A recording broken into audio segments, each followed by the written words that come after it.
मला माहिती आहे की तुम्हाला मी आवडत नाही. तुमच्या मनात माझ्याविषयी खूप राग आहे. पण वहिनी, आपण एकाच घरात राहतो. तुमच्या वागण्याला थोडी मर्यादा असू देत ना. तुमच्या वागण्यामुळे फक्त मला नाही, घरातल्या सगळ्यांना त्रास होतो. ते बघवतं का हो तुम्हाला? ही काय बोलणार आहे वहिनी? अरे हिला तर आनंद होत असेल.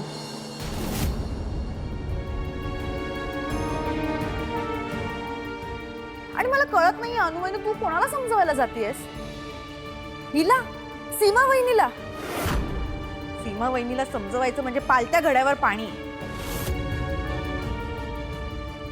नाही रेवती, प्लीज तुम्ही तरी असं म्हणू नका.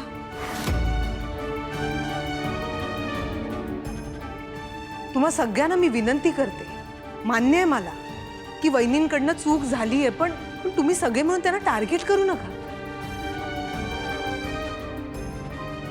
प्लीज.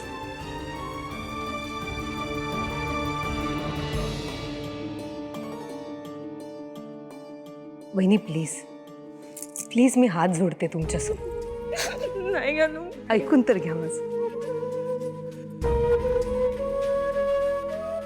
इतकी वर्ष आपण या घरात एकत्र राहतोय.